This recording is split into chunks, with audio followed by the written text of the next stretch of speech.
Turo is the world's largest car sharing marketplace, and it's the perfect app for travel. I was recently traveling overseas for 7 weeks in multiple cities. Turo made it so easy to find the type of car that I needed in each city, including various things like a car seat, snow tires, and a lot of space. I live in SF, Austin, and Sydney, and I use their cars wherever I am and when I'm traveling. I don't have a car in SF and Austin, and we just use Turo. The booking process is so convenient, and the hosts are awesome.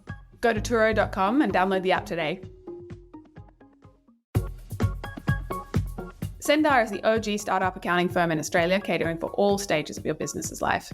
If you're busy running your startup, you don't have time to do your own books and forecast. Instead, fully outsource your finance function, giving you time and resources back to focus on what you do best, which is growing your business. For a free 1-hour consultation about your business's growth plans and finance needs, head to sendar.com. That's SCENDAR.com.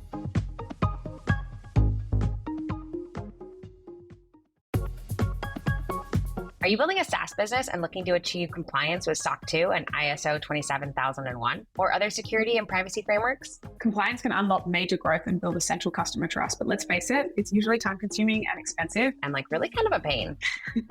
That's where Vanta comes in. Vanta automates up to 90% of customer compliance tasks, making you audit ready fast and saving you up to 85% of the associated costs. Plus, Vanta scales with your business, offering a market-leading trust management platform to continuously monitor compliance, unify risk management, and streamline security reviews. Join 7,000 global companies, including Atlassian and Dovetail, that trust Vanta to build and prove their security in real time. And for our listeners, Vanta is offering 10% off. Just go to vanta.com/first.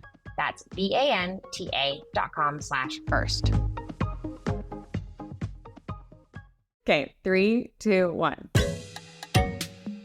Hey, I'm Cheryl. I'm Maxine. This is First Check, part of Day One, the network dedicated to founders, operators, and investors. If you want to be a better early stage investor, this is the show for you. So TLDR, if you don't want to suck at investing, listen up.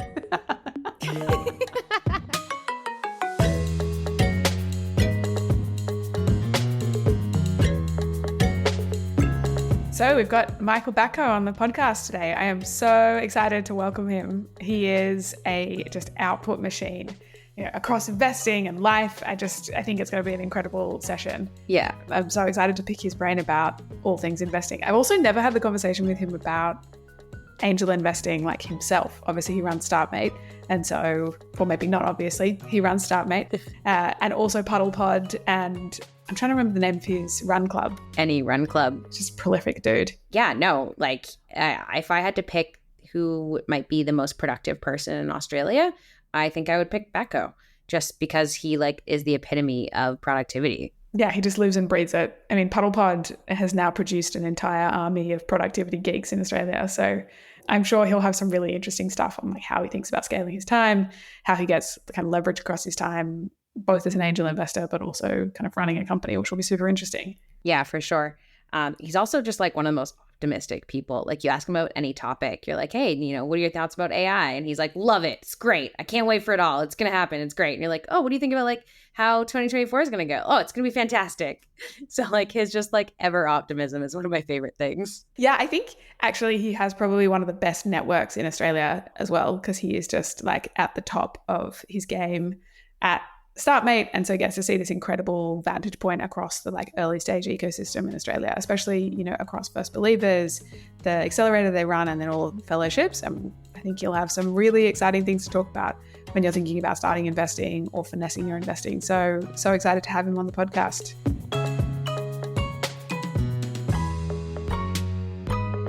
Welcome, Batko. So excited to have you on the podcast today, and so excited to dive in. Also, just from a personal gratification perspective, I'm so excited to ask you all about productivity and angel investing and the intersection of those two things. It's going to be fun. Yeah. Yeah, can't wait. But we always open with the same question, which is, what is the first thing that you ever invested in? It's probably a bit of an embarrassing story, actually. Yes. But my dad always told me to invest money. Always. I was just like, oh my God, invest money. And I was the ultimate super saver as a child. I was just I would never invest in anything. So then the first time that I ever invested was actually about 10, 15 years ago. I opened up an app to invest into Bitcoin. And it was $500. It was all my savings at the time. I was like, oh my God, I'm going to invest. the embarrassing part of the story is I was so scared about my $500 that I would check it like 5 times a day, being like, when is it going up? Is it going down? And then 3 months later, I would sell the whole thing because I was just like, oh my God, this is driving me nuts. Oh no. Obviously, embarrassing story because like it did not work out for me. No. And now my philosophy is very different. Right. Have you done the math on like what that would have been worth? You torture yourself? No, Oh, no, don't do I that. don't even know. I'm not even going to go there. No. There's just like the ecosystem abounds in terrible stories of people selling down their Bitcoin far too early. My partner had a full Bitcoin like really early, like early 2010s, and sold it when it went up 10x. Oh, wow. Yeah. And he was like, great, what a great return. Excellent. I'm going to sell it. And he made like $3,000 or something. And then now if he still held it, it was like at the peak, it would have been worth a very upsetting amount of money. A couple extra renovations on the house. Oh, Yeah. But that's actually a great thing that you invested in Great story. to start off with. I'm impressed that you were so risk on for your first ever investment. Yeah. Rather than like, here's a stock, you're like, I'm going to go for the most risky thing in the market right now. Let's try this like unproven crypto stuff. yeah, it definitely drove my parents nuts that it was my first investment as well. Yes. I love it. But having said that, I feel like it's true to form for you. You see opportunity in places that, you know, other people aren't looking at the very, very earliest stage stuff, especially with your work at Startmate. You just get to like bet really early on stuff that could be totally amazing, which I think like crypto kind of fits into that bucket. Yeah. I think maybe kind of where I'd love to start as you're talking about and kind of we're learning from you about how you think about investing is you obviously run Startmate, which is, you know, the best and preeminent accelerator in the Australia and New Zealand ecosystems now. How do you think about building a community as a lever for investing, both like sourcing and supporting companies you're investing in? Yeah, I love it. So for context, Startmate itself has been around for 12 years and we've invested in over 250 companies being worth over $2.5 billion. And it is probably the most active seed stage investor in Australia. We've written 49 checks just in 2023. Wow. And geez, there's so much I can actually tell you about community and how it actually plays into how we do that. And so I'll actually break it down into investing itself is around you want to see the deal, you want to pick the right deal, and then you want to win the right deal. So in terms of seeing, what we have now is roughly 10 programs which run twice a year from investors to founders to operators. We've got about 1,200 to 1,300 people go through our programs every single year. So the first thing is actually, in order to see the deals, everybody has to actually have a great experience in the program itself. So actually we track NPS religiously. We track the feedback that we get through our programs halfway through at the end, because the most important thing is that people love Startmate when they are exposed to Startmate. That is almost like a precondition to everything else, because step number 2 then is we actually get referrals out of our programs. At the end of every single program, actually, whether it's actually an investor program or a talent program or a founder program, we always ask everyone, hey, who is the most ambitious founder in your sphere? Because so often when we actually get a new cohort in, it is surprising how connected the world is. There's hardly any founder in Australia and New Zealand that someone in Startmate wouldn't already know. And that's actually a pretty cool thing to see. And then it's also just a constant reminder that Startmate actually invests as a first check super, super early on, because people just forget about you otherwise. So it's actually about like constantly reminding people, hey, actually introduce me to the best founder. So like that's kind of the seed stage. At a picket stage, Startmate is a mentor-driven seed fund. What that means that all of our mentors actually personally invest their money into Startmate. So they also get to pick the companies at Startmate. Every single mentor is part, if they want to, they can be part of the selection process, which I won't go into too much detail unless you would like me to, but essentially we get 1,000 applications. They all jump on them. They all review them. Then we get the best 50 companies into a room. All of the mentors meet them 10 minutes back to back for 2 hours.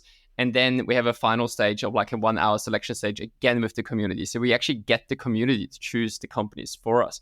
And the final one is actually the winning the deal, where it's actually so simple for Startmate again, because I actually don't even do it. Like when we tell a startup, hey, you're in Startmate, we actually get our alumni to call that founder and to tell them, hey, you made it. And they can ask them everything and anything. And obviously they are the biggest supporters of Startmate.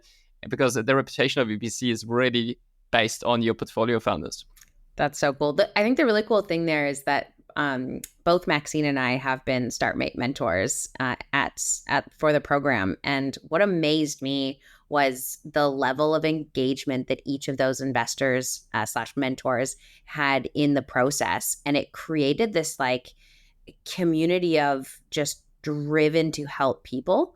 And each little touch was like this moment of delight. So I remember the first year that I did it, I was just like each step of the way, I was like, whoa, you guys do it this way. Whoa, you guys do it this way. Whoa, you do this.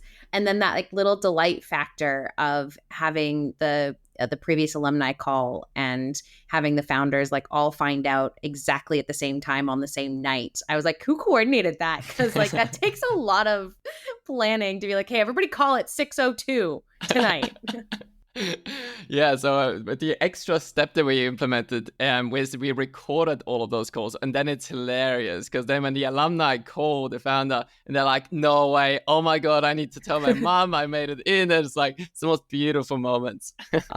Oh, that's so lovely. I've got to say though, that like the coordination efforts across your community and like the multiple touch points and the thoughtfulness and the way that you give it scale, right at the outset, I was just like, whoa, like this is so much, especially the kind of community evaluation, like how data driven you guys are. But now that I've known you for a little bit longer, it makes total sense, right? Your DNA is all over it. Yeah, it's a big process. It's because we do have essentially like 100 to 150 LPs every 6 months. Those are all investors and mentors who invest $10,000 every 6 months. And on top of that, we've got the 1,000 applications every year. So it's like, there's no way for us not to be coordinated. It's almost a necessity. Right. Yeah. How did you guys build that system over time? Did you like have a theory and then like iterate on it? You've made so many improvements. Yeah. I just feel like you're constantly iterating and constantly building in public, but would love to know how you think about it. 100%. And that's probably like the most embarrassing part about Startmate as well, because both of you would have seen it evolve over time. And back in the day, it was just me building a Google Sheet and trying to coordinate hundreds of people. We did get a lot of spreadsheets shared with us. True. Yeah. I remember every second week, it was like, here's a new spreadsheet. Yes, absolutely. So like the system themselves were actually pretty basic at the beginning. And then as I hired a more talented team than myself, we upgraded it step by step, with all of the feedback from the mentors and from founders as well. So like then we upgraded it to Notion because there was a little bit of a better interface. Then we upgraded the voting forms. And now we actually have a full platform as well, where it's literally a selection portal itself. You see all of the founders, you can see all of the comments from all of their mentors and investors, and people can chat on there. And yeah, it's way better now than it used to be. Can confirm. Yes. Yeah. Having used all versions, can confirm the new one is actually very impressive. I was impressed at how much you've been able to do with a couple no-code tools. But again, like totally tracks with your background and your passion. Totally. Yeah, and that's the beauty, actually. It's no-code tools. So it's an Airtable on the back end, and the front end is softer, actually. And it does make it look like a full application. Yeah. Can highly recommend. It's pretty amazing. I think you probably had like one of the best front row seats to like pushing no-code tools all the way to their limit. How do you go about finding your like favorite no-code tools? And do you invest in the no-code, low-code space as a result? Like, are you just like all in on low-code, no-code? Yeah. I haven't seen too many Startmate companies that have been low-code, no-code. Batko? Yeah, no, actually, that's true. Yeah, because as you asked me about, like, did we invest in many? And no, we actually haven't invested in too many. The front row seat itself that I'm getting is because I do love productivity and I love trying out new tools. So that's almost like a love language of mine. Just personal interest mostly. What's your love language? No-code tools. So good. Yeah, I mean, it's like what you're able to build with low code, no code these days and the pace at which it's changed. Like I think about was Aussie Angels started on low code, no code as well. Yep, we did. Were you on Bubble? Did you? No, we were on Softer and Pori and Airtable. We actually had a long conversation with the team around Softer and how I was using it. And then they just like scaled it out of the water, like took my basic skills and was like up here. But like as a first version, I think that is so useful for founders and investors. Like I still use Airtable for my own like portfolio tracking and like deal flow tracking. And it's just one of those things that like if you want to put some amount of like categorization around what you're doing, I think no code tools are the way to go. Yeah, I think it's an incredible ecosystem. So you have all of these players, right? And actually some of the most impressive people, in my opinion, in the ecosystem are in your universe. And you just have like so many stakeholders across all of your programs and your mentors and then your alumni. How do you think about activating them for the benefit of the companies that you work for and at kind of various stages in the process? Yeah, I love the question. We've got two really core principles at Startmate, and they're literally like codified into our Startmate culture, which are giving the community a job and skin in the game. And the idea is essentially the one of accelerators and VCs, co-working spaces, whatever it is, actually any ecosystem company always has those mentors who just like fly in, fly out, give you a bit of advice and just never see them again. There's no consequences of giving good advice, bad advice, and you will never actually know. At Startmate, we just so fundamentally are different because we are a mentor-driven seed fund, and it is literally all about founders helping founders. But the key difference is that every single one of our mentors personally invests money into the fund, which then invests into that cohort. So you literally have skin in the game. Either your 10 grand is going to be worth a hell of a lot more, or nothing at all, and you can go to zero. And it's actually the upside and the downside, which is really important. So that's the first thing of like actually getting buy-in from the community because they care and they actually have something at stake as well.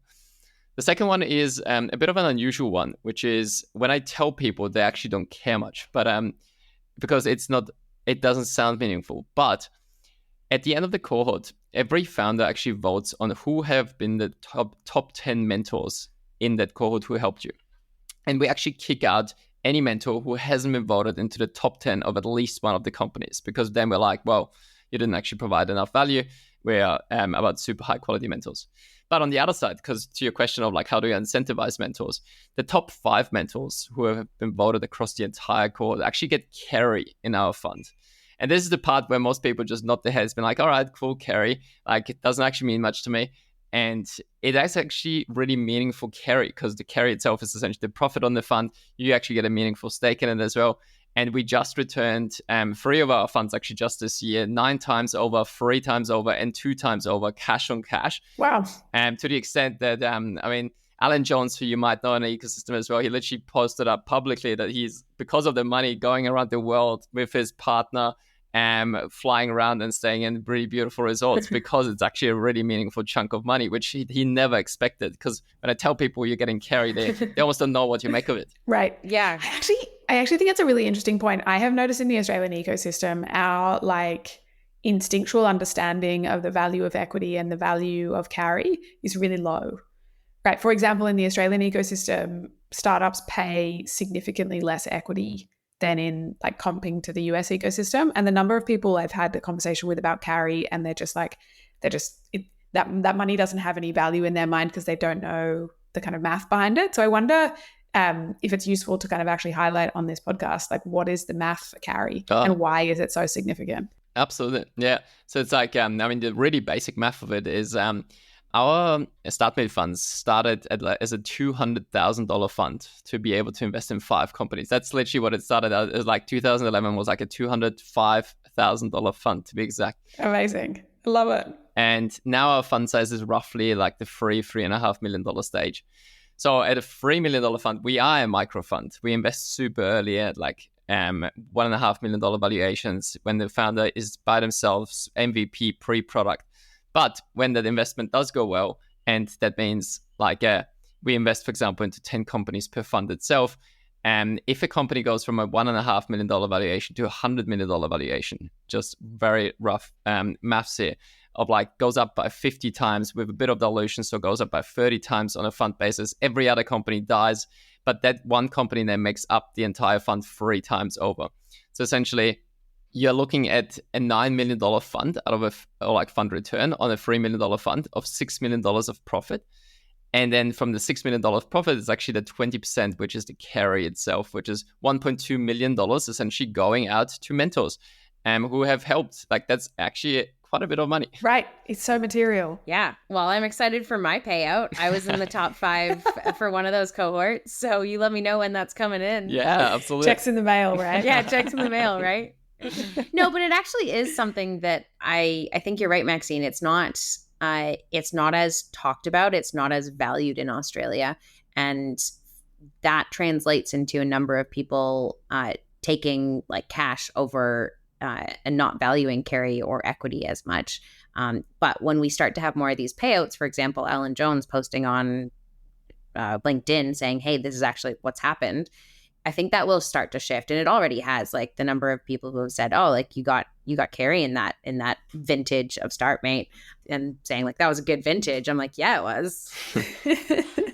Yeah, I think it'll, like, as you said, it will happen. It will move through the ecosystem. And I think it'll be so valuable for the ecosystem, because if you think of the, like, every single, I think the stat in SF, coming to you live from SF, is that every time there is an IPO at $1 billion, about 1,000 millionaires are minted, and a lot of them live in San Francisco because they owned material positions in those companies on the employee level. That's not the investors that participated in it. 1,000?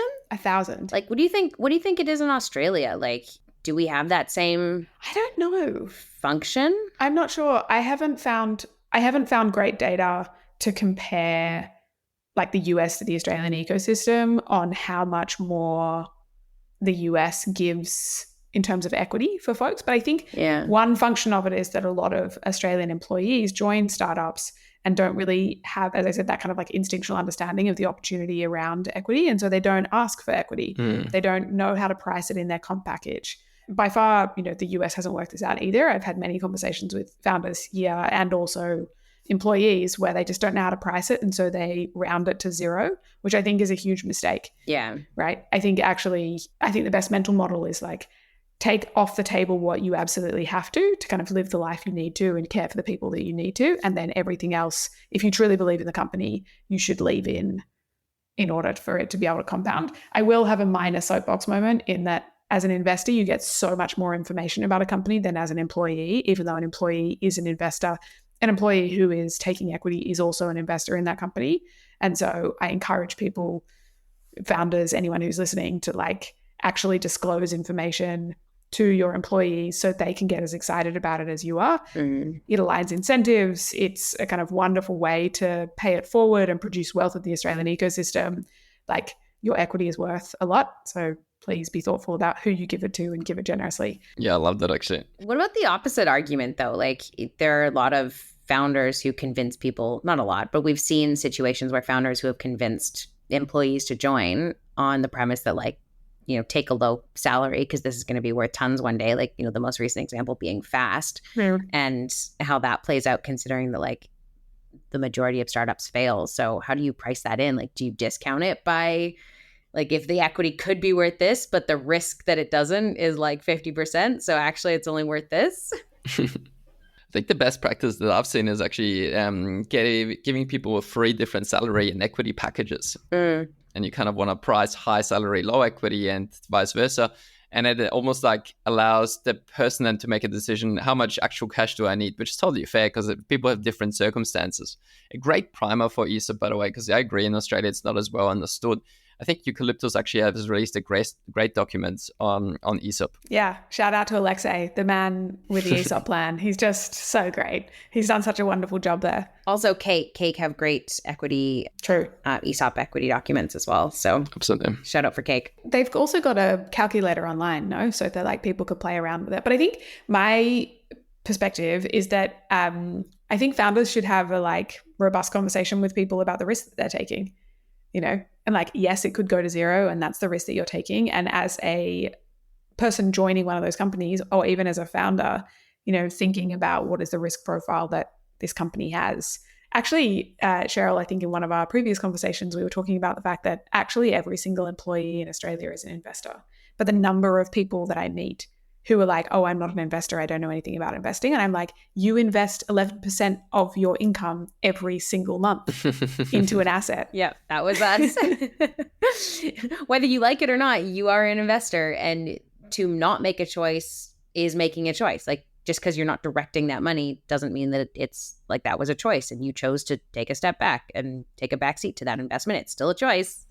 Totally. Yeah. On that, Batko, are you personally angel investing on top of investing in Startmate, or do you just do all of your activity through Startmate? Yeah, I don't personally angel invest because we've got a really strict policy at Startmate that we're not allowed to. I told you that was the case. Yes, of course. I was like, I'm pretty sure he doesn't because they don't allow it. But Yeah. you're allowed to invest in the fund, right? So like you invest into the Startmate fund. Yeah, that's right. Yeah, so I've invested every single cohort since I became CEO, essentially. It's just a bit too much conflict for us because if we see a great company, you've got this massive conflict. And if you're personally invested, you're going to try to make arguments for the fund and you're really conflicted. So we are essentially saying if you see a great company, it absolutely should go through the Startmate fund. And then what about on the other side? Like if there's a particular company that does go through the fund and they graduate and you love them, like are you allowed to double down or is it like just fund only? Are you building a SaaS business and looking to achieve compliance with SOC 2 and ISO 27001 or other security and privacy frameworks? Compliance can unlock major growth and build essential customer trust, but let's face it, it's usually time consuming and expensive. And like really kind of a pain. That's where Vanta comes in. Vanta automates up to 90% of customer compliance tasks, making you audit ready fast and saving you up to 85% of the associated costs. Plus, Vanta scales with your business, offering a market-leading trust management platform to continuously monitor compliance, unify risk management, and streamline security reviews. Join 7,000 global companies, including Atlassian and Dovetail, that trust Vanta to build and prove their security in real time. And for our listeners, Vanta is offering 10% off. Just go to vanta.com/first. That's VANTA.com/first. Yeah, good question as well. Fund only again. So like we do have now, for example, a continuity fund, which is a $12 million where we actually, it's quite an unusual fund in the sense of we always invest in our alumni. Our alumni, when they go out fundraising and it's an equity round, we always are in and no questions asked if somebody else leads the round. So the beauty for our alumni, it gives them actually a competitive advantage because they can go into the next round saying, hey, Startmate's already investing 8% of my round. So yeah, the continuity fund essentially always invests in our alumni in all of the future rounds. Oh, I love that. Interesting. I didn't know that before I invested in the continuity fund. I thought it was like cherry picked, but thank you for teaching me about my own investment. I love that. How do you guys think about portfolio construction from that perspective? Yeah. Right. Especially maybe we can double click on the opportunity fund because there is a range of opinions when it comes to opportunity funds. So kind of how did you decide on constructing an opportunity fund? Why did you decide to do that? Like we're always in model. Yeah. Can you maybe educate us a little bit on how you got to that endpoint? Absolutely. So like on the accelerator fund itself, so we raise a fund every 6 months and that's roughly like $3 to $4 million. The portfolio construction there is roughly that 70% of our money goes into the first check. We always invest $120,000 into all of them. And then we roughly reserve 30 or 40% for follow-on as well, because we actually want to double down on the best companies there as well. Usually that fund runs out of money pretty quickly. And this is kind of where the continuity fund, exactly where it slots in. Because over the last 12 years, we've invested in some incredible companies who've raised like hundreds of millions of dollars, like Morse Micro, UpGuard, Backcrowd, Propeller. Like they literally raised hundreds of millions, if not billions of dollars. And the sad thing to me is always just looking at our own dilution and not being able to participate in those incredible companies who, like you said, you've got so much information on, way more than anyone else really. And this is when we started the continuity fund itself. And the continuity fund, from a portfolio construction perspective, it is quite interesting because it doesn't have necessarily the concentration of an accelerator fund or the traditional VC fund of usually it's like the 20, 25 companies that people invest in and they double down on like the top 7, 8 or so. The continuity fund, as I mentioned, is like the automatic fund where we always invest in the best companies. There's 2 reasons for that. Like the first one is because we get 1,000 applications every year for Startmate. We invest in roughly 30 companies, which means the top 3% of companies that we see. The continuity fund only invests in the companies which are the best of the best. So you're already only investing in like the top 1% of companies which are coming out of the entire Startmate selection process. That's the first thing. And the second thesis with the continuity fund is actually the one of the biggest mistake you can do in VC is not saying yes to the one company that is going to be massive. It's almost like the biggest mistake you can do is omitting that one company. So therefore, we're actually always in because we believe in our companies. We've worked with them for such a long time. They've actually managed to raise more money and we will always be there with you on that journey. Very interesting. Interesting. And how do you like do you have a selection on like what that lead investor is? Do they have to do you have a list of lead investors that you would accept, or like would an angel putting leading the round, would that be acceptable? And like, what about terms? Do you accept all terms? Yeah, great questions. I think Cheryl's asking for a friend. yeah, asking for a friend. I'll send you the information memorandum again. Probably a good idea. Yeah. No, we genuinely do have rules. Yeah. But I mean, that just kind of shows that like it was Batko. He's like, hey, we're doing this. And I'm like, cool, I'm a mentor, continuity fund. Yep, sign me up. Love it. No, but there definitely is a bunch of rules. So we do have a bit of leeway here as well of actually making the calls whether or not this is an eligible round itself. So like you said, it's kind of like it has to be a trustworthy VC as well. It can't be just a family and friends round.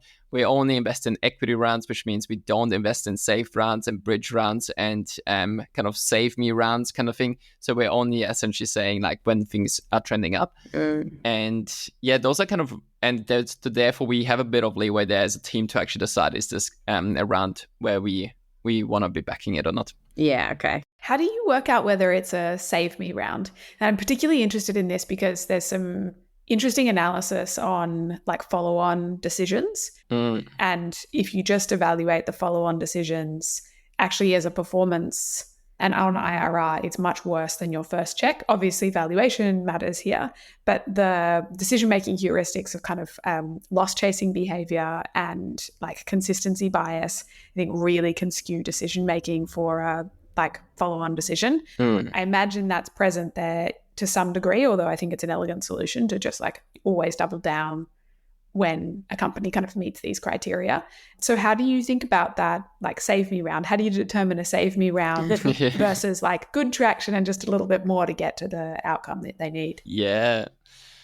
Yeah, totally. I mean, the luxury that we have is that we have so much information. One thing, because we do get a monthly updates from every single one of our companies pretty much. And the second one is probably like an easy heuristic here, which is we don't invest in down rounds as part of the continuity fund. And that is actually a pretty easy kind of determining factor itself. Right. Yeah. So those are probably like the major two.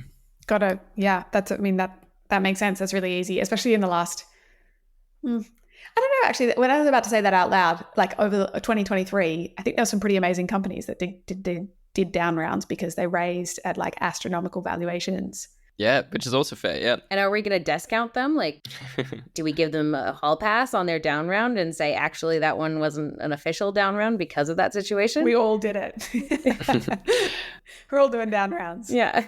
Which is totally fair. I mean, the beauty is with the continuity fund that we're actually already investors in all of those companies. So we already have a stake. Right. And so whether or not, like we actually would have participated in every round up. So we actually have already a meaningful amount of money in the company itself. Got it. True. And do you make those decisions with the community as well? Or do you like trend more towards a more traditional VC decision-making process, like either consensus or conviction-based? Yeah.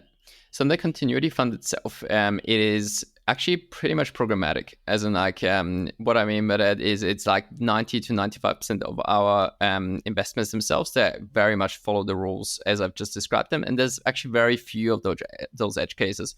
When I talk about down rounds, etc., like it's definitely not the norm. Like we honestly, since the existence of the continuity fund, we haven't even had a single one yet. So we haven't even had to make the decision yet. And we are not even at the final close of the continuity fund yet. So we've got yet another 6 months to actually close it. And we've already made, I think, 12 investments in that fund over the last 12 months. Wow, incredible. Well, there you go. Opportunity. If anyone else wants to get in, you can. Yeah. How long will the fund be for? Will it be like a traditional fund life cycle? You'll do just as many investments out of that fund as you can fit in that 12 in that time period. Is that the idea? Yeah, so love the questions because it's all the questions that we actually had to consider for the information memorandum as well. One of the problems that we had was our alumni are so successful often that our pro rata actually explodes into millions of dollars, and I can't just deploy $12 million out of a $12 million fund into one company. So actually one other rule we had to implement is no single investment can be larger than 5% of the fund itself, because we do want to have at least like 20 investments in the fund itself. So that's one caveat here.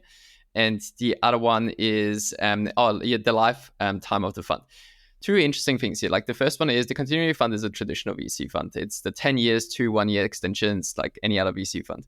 The other one, which is probably more interesting though, is our accelerator funds don't have those time horizons, because we do invest so early on. And the Startmate fund started all the way back in 2010, when investors actually probably didn't even know or care. And obviously now it's a changed kind of landscape. But the Startmate funds actually are open-ended funds, which means in theory, we never have to give back the money. And obviously we don't do that like as soon as we've got an acquisition, an exit, an IPO, a dividend actually, even in some cases, we always return the money straight away. So yeah, that's quite an interesting quirk about the Startmate funds. That's really interesting. Have you worked out an effective way to manage dividends? Because I have a hypothesis we're stepping into an ecosystem where we are now going to start seeing companies getting to profitability like way faster, right? Like cost to build, time to get to profitability, plus the ecosystem is focusing on profitability. It seems to me obvious that we're going to see more and more, and I'm definitely seeing it in my deal sourcing. I think you guys have probably navigated something that most VCs haven't yet navigated, but might over the course of their 10 to 12 years. And maybe angel investors, well, I guess angel investors don't care about it as much because it just distributes back to them. But if you're running a micro fund or thinking about running a fund, like how do you think about distributing dividends? Yeah. Depends on the fund itself, and depends if we still have investment opportunities left. In the continuity fund, actually, I think even the fund I don't think is even, well, the fund isn't even closed yet, and actually one of our investments is already gonna make money back. And in that case, it's actually kind of like, well, we still have another 3 years of an investment period left. We're not gonna actually return money before we even like close the fund down. So that's an interesting quirk. The norm though is that usually the returns, if a company gets sold and it's kind of more an asset sale, that can actually be retained for almost like expenses sometimes, because it's actually just not like it's 10, 20 grand kind of thing, and it's not meaningful money. If it's anything in the realm of like returning 10 or 20% of the fund, we'll always give it back to the investors. The interesting one, which we had around the dividend, is one of our companies paid us a dividend 2 years ago, and it was like 30% of the fund itself, and we're just like, all right, well, it's actually quite a nice return. It's not a huge one either, but like, all right, let's return it to investors. And now we're actually getting the third or fourth dividend of that company in that fund, and the entire fund has actually been returned through dividends and is almost like up by 1.5x or 2x or something. I would actually need to double check that one, but that's just literally a company just being super profitable and paying us every year. We're the only investor on the cap table, and it's like going really well. Wow. Yeah. Well, I mean, that's the cool thing about your model, right? Going in super early is like you back some really amazing companies, also some companies in the kind of a wide spectrum of business types as well. Yes. That's the cool thing about Startmate, is that you're not B2B SaaS. The whole spectrum. The whole spectrum. Yeah. Yeah. Like robotics to like satellites to B2B SaaS to anything in between. Like I always learn something every time we do Startmate. A lot of some things, actually. I told Cheryl yesterday that we invested in a powder that makes everything taste like bacon, and she almost wanted to withdraw her investment. Oh, actually, I do remember that. I was like, what? In what world was that a Startmate company? But I'm into it. I love that. But yeah, so like we do invest across all different spaces, because like for us, because we invest so early on, it is literally all about that person. And if I believe that person loves that customer and I will essentially give them 120 grand to figure out how they're going to actually solve that problem. And there's lots of different theories around hardware, software, aerospace, and so on. I can talk about many of them. But yeah, I'm essentially just bullish on like people who just love the customer. I think there's a lot to be said for that. I wonder who the customer was for that founder on the seasoning that makes everything taste like bacon. Like, is that the whole world, or just bacon lovers, or just not vegans? The initial one was actually vegans, and then the founder was so successful that they almost like reached all of the vegans in the world, and there was almost not enough vegans left. So yeah. Is that the company that's returning dividends? Like, no. Just making bacon. Had to do it.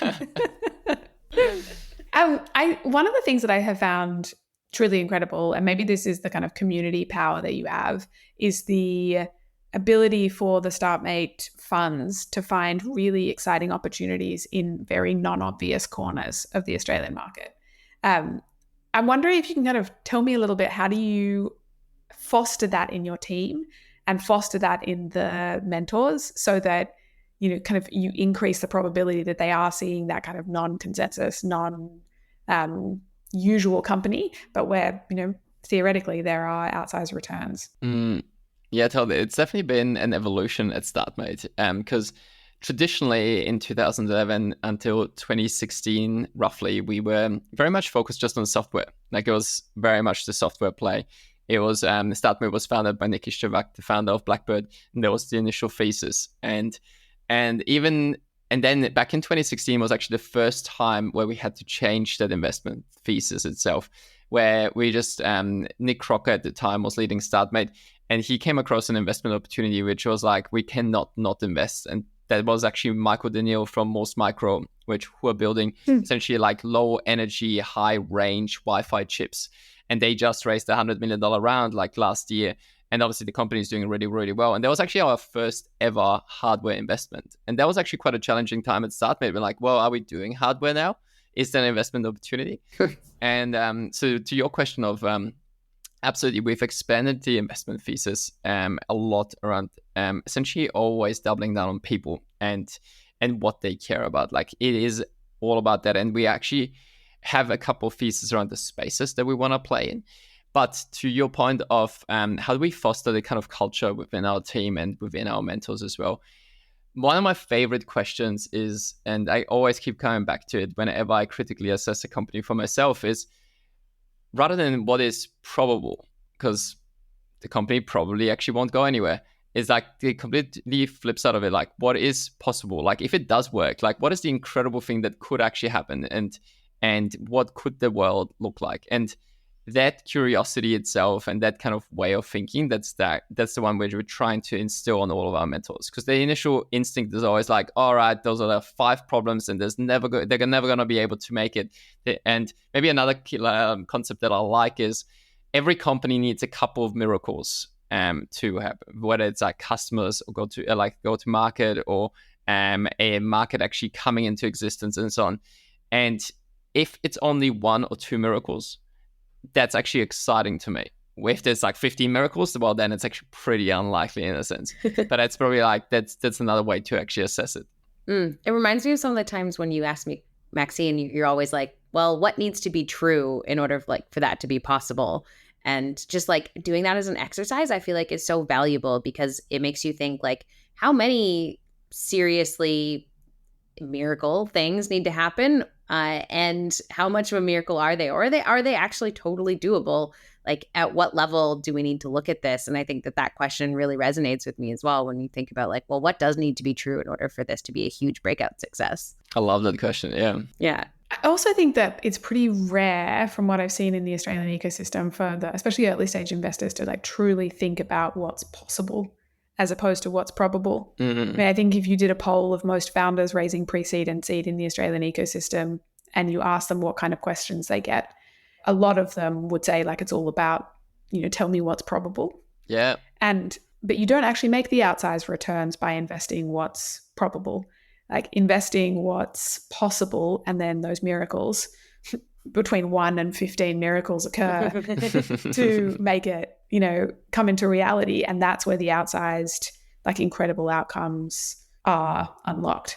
I think it's pretty hard to create, multi-billion through to kind of $65 billion asset value businesses where it's like obvious there's like 2 or 3 inflection points. And at that point, like you're going to create something. And I think it's such a wonderful DNA to infuse into like the footprint that Startmate has like across the ecosystem to just like hammer home this idea of like early stage investing is all about what's possible. It's not about what's probable.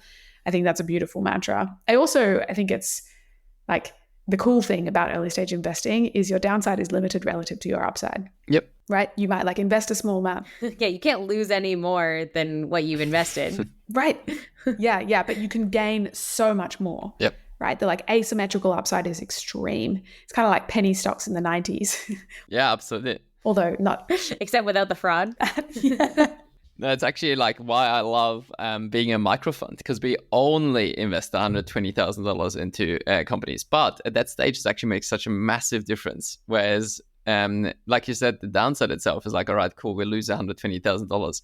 The upside itself is a company gets to a couple of $100 million valuation. And that itself is like, well, like I said, we literally returned one of our funds 9 times over cash on cash, which is like like top whatever, like 5% of VC fund in the entire world. Yeah. Yeah, that's nuts. Yeah, that is like a way out performance. I will say, was it your first one or your first three? One of your first three funds? And one of them, yeah. Yep. Yeah. And yeah, that was a very small fund. Yeah. It's a very good time to be investing as well. Right. I will also say that a little known fact in Australia is that like funds 1 to 3, so emerging managers, outperform. They are 80% of the top performing funds every single year, or between 40 and 80% of the top performing funds every single year, according to Cambridge. And so it's just like, you know, that early insight, that early structure, like you guys were the only ones out there really evangelizing that early stage investing at the time. Yeah. And the only real accelerator, which is super cool. And also like to double down on that point, actually, it's because I definitely agree with that. It is almost like the concept because you are out there for the first time, you're building a reputation, you are incredibly hungry. So that's actually one of our Startmate values as well, which is like literally backing the hungry, not the proven, which goes into that VC kind of lens as well as into our founder. And when I'm hiring somebody for our team lens as well, like literally backing the people as early as possible because they're hungry to prove themselves rather than actually being proven with like so many medals and so many great names on the CVs, etc. Yeah. What's really cool, I think, too, is that it's not just your investment team. You basically mobilize the entire mentor network to be part of your investment team. So I'm curious, some of those, the way that you describe that you've instilled in your team, like you have to distill it down to like something smaller for all of the mentors.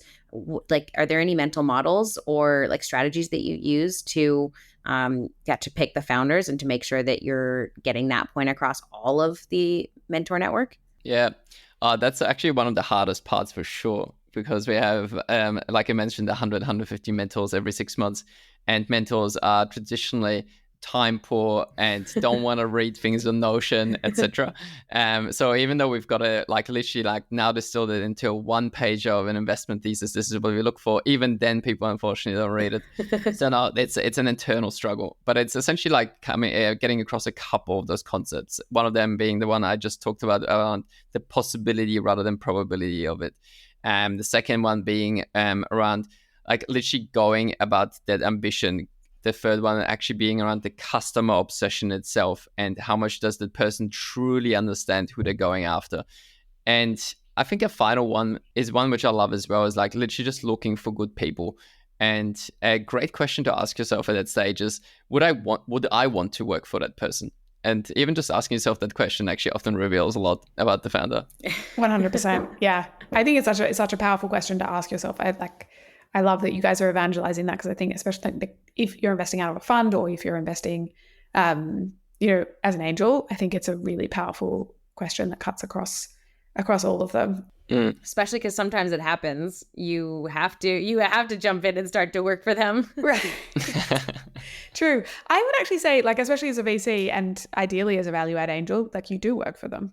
Yeah. The whole idea is that, you invest your capital and you go to work for them and you are there as a resource for them. So ultimately it's true. Yeah. You will work for them for a period of time, whether depending on the success. And you only ever get pulled in the toughest times as well, which is like the most stressed and so it's... Yeah. Code reds. Yes. Yeah.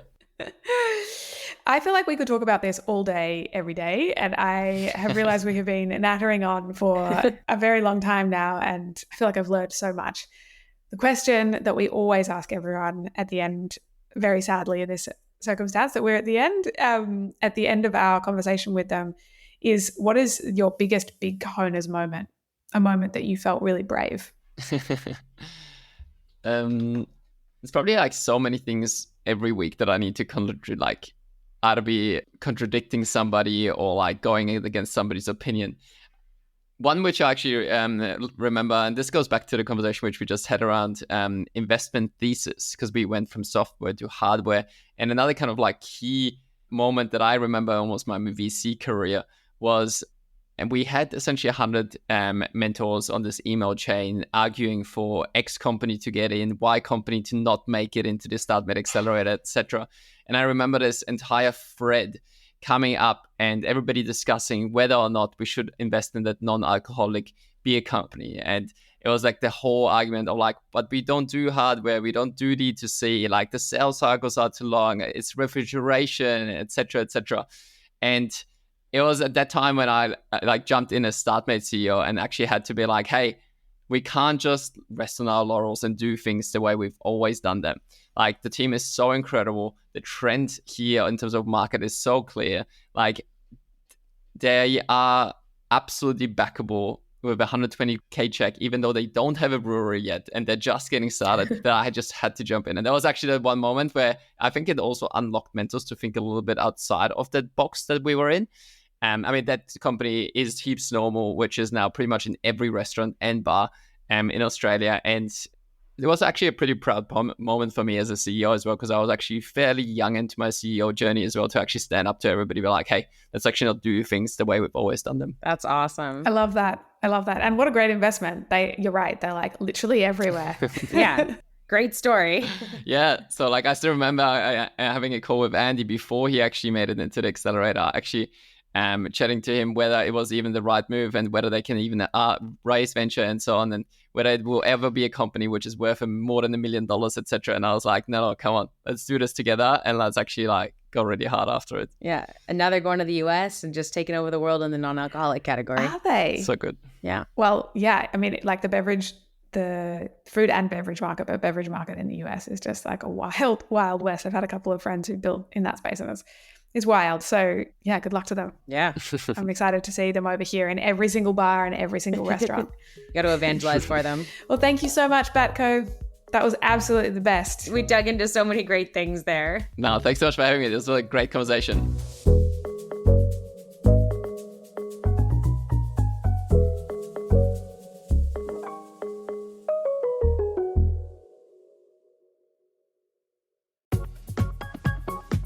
Sendar is the OG startup accounting firm in Australia, catering for all stages of your business's life. If you're busy running your startup, you don't have time to do your own books and forecast. Instead, fully outsource your finance function, giving you time and resources back to focus on what you do best, which is growing your business. For a free 1-hour consultation about your business's growth plans and finance needs, head to sendar.com. That's SCENDAR.com.